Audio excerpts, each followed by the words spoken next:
Bonjour et bienvenue à la première partie du cours Normes et qualité des soins. Je me nomme Karine Proulx et je suis une enseignante de troisième année en soins infirmiers. Cette vidéo durera environ 20 minutes. Je vous ai envoyé par Mio un questionnaire à répondre. Si vous le désirez, vous pouvez le remplir en même temps que la vidéo. Ce questionnaire doit être complété et remis selon la date exigée sur le document. Cet exercice est obligatoire afin de pouvoir assister au cours en classe. Si vous êtes prêts, débutons. Voici les termes abordés lors de la présentation en classe. Pour les besoins de la formation, une vidéo a été conçue pour alléger le cours. Voici les 3 éléments qui seront présentés dans la vidéo. Nous parcourrons l'évolution des soins infirmiers à travers son histoire et sa formation et nous découvrirons ce qu'est un ordre professionnel et son utilité. Commençons tout d'abord par l'histoire de la profession. Notre histoire de la profession a évolué de la préhistoire jusqu'à aujourd'hui et elle continuera son évolution pour des siècles à venir. Voyons comment étaient perçus les soins infirmiers à travers ces différentes époques. Débutons par la préhistoire. À cette époque, la maladie était vue comme la conséquence d'un péché ou encore de la colère des dieux. Les soins étaient l'équivalent de la conservation de la vie. La mère assumait ce rôle. À l'Antiquité, 3000 avant Jésus-Christ, c'est la naissance de la science médicale par le père fondateur de la médecine, Hippocrate. Les soins infirmiers sont toujours dans l'ombre. Cependant, il y a eu un progrès et une amélioration au niveau des conditions de vie. À l'époque du christianisme, les premiers hôpitaux et les premières infirmières, dont des religieuses, font leur apparition. Fabiola fonde le premier hôpital de Rome en l'an 390. C'est notre première infirmière. Elle offre les soins corporels et l'humanisation des soins. Nous voyons ici l'essor des soins infirmiers. Au Moyen Âge, 600 à 1400, c'est le pont entre l'Antiquité et les temps modernes. Il n'y a pas eu réellement d'évolution. Il y a eu une stagnation médicale. Aucune formation n'est requise. Il suffit d'être capable de compassion et de sollicitude. Les soins offerts sont des repas, des soins d'hygiène, l'assistance à l'accouchement et le transport des blessés. L'époque de la Renaissance, 1453 à 1700, Léonard de Vinci fait la découverte de l'anatomie du corps humain, une des plus importantes contributions à la science de l'anatomie. Ses dessins faisaient référence à de l'anatomie superficielle. Il a décidé d'orienter ses études vers le fonctionnement interne du corps humain. L'artiste a pratiqué des dissections de cadavres pour pouvoir en dessiner le contenu. Également, à cette époque, il n'y a pas eu d'évolution médicale, mais une amélioration au niveau des soins infirmiers avec une meilleure formation. Nous parlons ici du test de la coiffe, qui était de savoir lire, écrire et compter. Les soins signifiaient de remplir avec obéissance toutes les ordonnances. Nous avons vu également l'émergence des premiers hôpitaux à Québec à cette époque. En 1639, les Augustines ont fondé l'Hôtel-Dieu de Québec. Et en 1644, Jeanne Mance, à Ville-Marie, aujourd'hui Montréal, a fondé l'Hôtel-Dieu de Montréal. Au 18e siècle, c'est l'époque de grands événements. Il y a eu des guerres, une révolution française, des ordres religieux ont été décimés et plusieurs progrès scientifiques ont vu le jour. Par exemple, en chimie, en physique, en biologie, et les médecins ont une formation maintenant de 3 mois.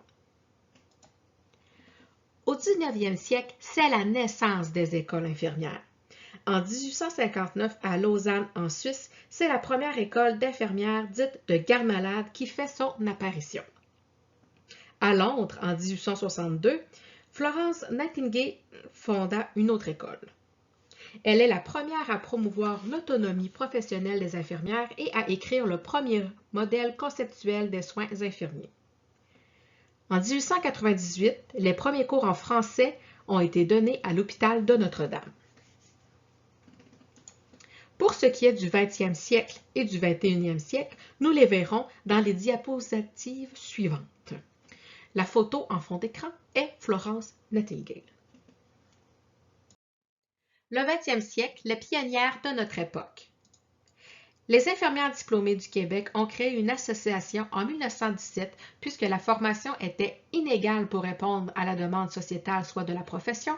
Il y avait une adéquation entre les centres de formation quant au contenu théorique et aucun contrôle rigoureux de la qualité de la formation et de la pratique infirmière était fait. Une poignée de femmes déterminées ont jeté les bases de ce qui allait devenir le plus grand ordre professionnel du Québec. L'essor industriel engendré par la guerre a accéléré le mouvement d'urbanisation. Le 14 février 1920, il y eut la création d'un nouveau regroupement, l'Association des gardes-malades enregistrées de la province de Québec, l'AGME-PQ. Le titre garde-malade est réservé aux membres. Les infirmières désirant y adhérer doivent avoir 23 ans, être célibataires, avoir bonne réputation, effectuer un cours de 3 ans dans un hôpital de minimum 50 lits. Le respect des normes d'admission, la mise sur pied d'un programme d'études et la nomination d'une visiteuse pour les écoles d'infirmières figurent parmi les priorités des fondatrices. C'est une première bataille de gagner. Cependant, elles n'ont pas gagné l'obligation à l'adhésion, signifiant ici que nous pouvons être gardes-malades sans faire partie de l'association. Il y a également une double résistance, celle des églises catholiques qui ont un œil méfiant l'association et celle des médecins qui appréhendent une érosion de leur autorité. À votre gauche, c'est une photo de Charlotte Tassé, une promotrice de la profession de garde-malade. Elle a fait quelques modèles conceptuels et fondé quelques écoles. Entre 1920 et 1930, la GME-PQ triplera le nombre de ses adhérentes. En 1926, elle se joint à l'Association nationale des infirmières, qui sera futurement l'AIIC, l'Association des infirmières et infirmiers du Canada, dont elle restera membre jusqu'en 1986. En 1944, l'association poursuit son action pour l'obtention d'un droit d'exercice exclusif et prépare un projet de loi qui est approuvé à l'unanimité en 1944 en Assemblée générale. Parlons maintenant de la Grande Victoire. Le 31 décembre 1946, l'entrée en vigueur de la loi 10 autorise l'exercice exclusif de la profession infirmière aux seules personnes accréditées par l'association. L'Association des infirmières de la province de Québec est maintenant créée. L'adhésion devient alors obligatoire. Poursuivons maintenant la suite de notre histoire avec l'évolution de la formation à travers le 20e et le 21e siècle. Est-ce que vous vous souvenez au cours de quel siècle a été fondée la première école?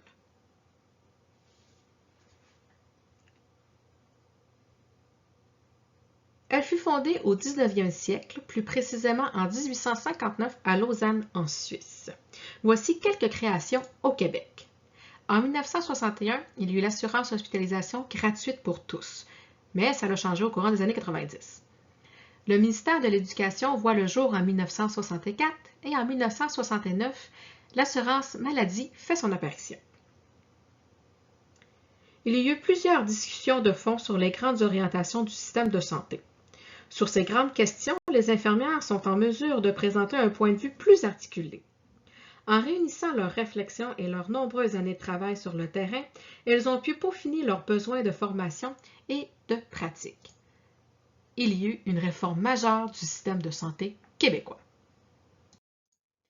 L'AIPQ plaide pour une meilleure formation théorique et pratique devant la Commission royale d'enquête sur l'enseignement au Québec. Une des recommandations est l'intégration progressive des écoles infirmières au réseau, et ce, sur une période de 5 ans, soit de sortir les écoles infirmières des hôpitaux et les envoyer dans le réseau de l'éducation, soit dans les cégeps. Le passage de la formation initiale du milieu hospitalier vers les cégeps. Dès 1967, 3 des 12 cégeps nouvellement créés offrent un programme d'études en soins infirmiers, qui est la phase TESS. En 1969, le gouvernement consent à amender la loi pour permettre aux hommes de devenir membres de l'AIPQ. L'AIPQ devient donc l'AIIPQ, soit l'Association des infirmières et infirmiers de la province de Québec. Le premier infirmier, M. Jean Robitaille, a été diplômé en 1970. Maintenant, pour y adhérer, au lieu d'avoir 23 ans, l'âge requis est maintenant de 18 ans. Développement de la profession. En 1973, la loi sur les infirmières et infirmiers fut créée.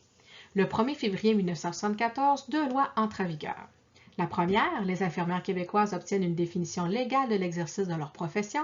Et la deuxième, il leur est désormais possible d'agir en toute autonomie à l'intérieur d'un champ d'activité qui leur est propre. Nous voyons la création de notre ordre professionnel qui est aujourd'hui celle de l'OIIQ, l'Ordre des infirmières et infirmiers du Québec.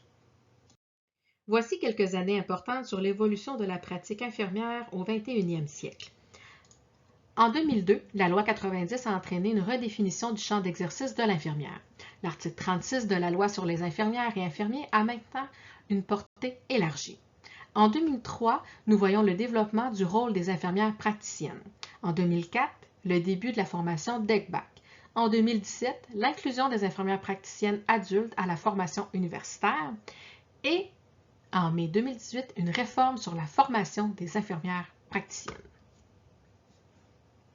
Les infirmières et les infirmiers peuvent dire qu'ils deviennent les premiers au monde à obtenir du législateur la reconnaissance légale de leur profession. Poursuivons maintenant avec l'Office des professions. Qu'est-ce que cela signifie? L'Office des professions a été créé en 1973. Il permet d'encadrer les ordres professionnels afin qu'ils assurent la protection du public par la compétence et leur intégrité. La raison première de l'existence de l'Office des professions est la protection du public.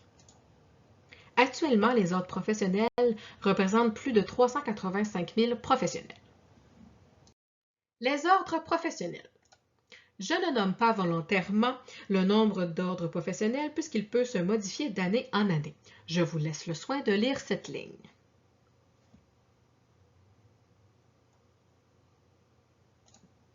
Le rôle principal d'un ordre professionnel est de s'assurer que les professionnels dispensent les meilleurs services possibles au public.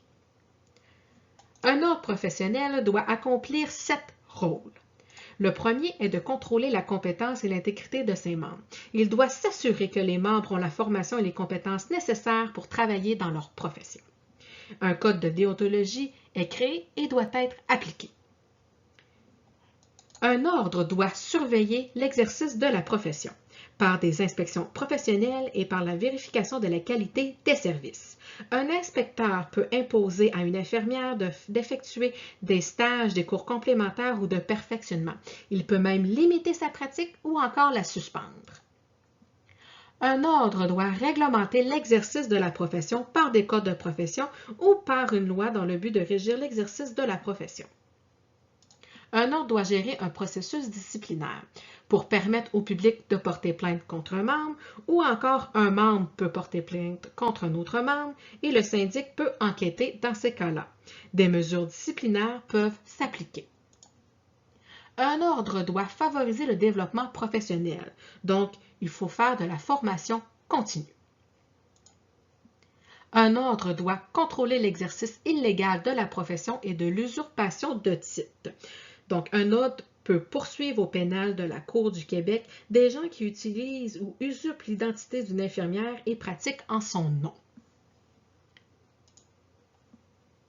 Et un ordre doit produire un rapport annuel à chaque année de toutes ses activités. L'ordre professionnel a 2 statuts juridiques.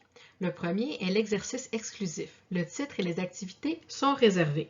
Seuls les membres de l'ordre sont autorisés à exercer les actes que recouvre ce champ d'activité professionnelle afin de garantir la protection du public. Par exemple, infirmières, médecins, pharmaciens, sages-femmes. L'autre statut juridique est le titre réservé. C'est seulement le titre qui est réservé et non l'acte. Par exemple, comme une infirmière auxiliaire, un ergothérapeute ou inhalothérapeute. En 2017, il y a eu une réforme sur les ordres professionnels. La loi 98, une loi modifiant diverses lois concernant principalement l'admission aux professions et à la gouvernance du système professionnel. 2 nouvelles obligations s'imposent, soit de déclarer toute infraction criminelle et avoir une adresse courriel personnelle dans le dossier. Cependant, pour ce qui est de notre ordre professionnel à nous, l'OIIQ, ces 2 obligations étaient déjà existantes avant. La déclaration d'infraction criminelle a toujours existé. Lorsque nous nous inscrivons au tableau de l'ordre, il y a une section prévue à savoir si on a déjà été condamné criminellement, si nous avons eu des mesures disciplinaires ou si nous sommes en cours d'enquête. Pour ce qui est de l'adresse courriel, elle était non obligatoire avant, mais fortement conseillée. Donc, présentement, elle est obligatoire. C'est maintenant la fin de la vidéo, mais avant de vous quitter, voici quelques consignes. Pour pouvoir assister au cours, vous devez avoir complété le formulaire Exercice sur le cours de normes et de la qualité des soins qui vous a été envoyé au préalable avec cette vidéo par Mio. L'exercice vaut 0,1 point. C'est une note qui sera combinée à votre examen d'une valeur de 0,6 points pour un total de 0,7 points de votre session. L'exercice est en format PDF formulaire, signifiant ainsi que vous ajoutez vos réponses directement dans le formulaire sur votre ordinateur. Une fois complété, enregistrez-le et vous le renommerez ensuite. Il est préférable de l'enregistrer car par mégarde, vous pourriez fermer le document et ainsi perdre toutes vos données. Donc, je vous conseille de l'enregistrer et de le renommer par la suite. Vous devez me le retourner par Mio avant la date d'échéance inscrite sur votre document.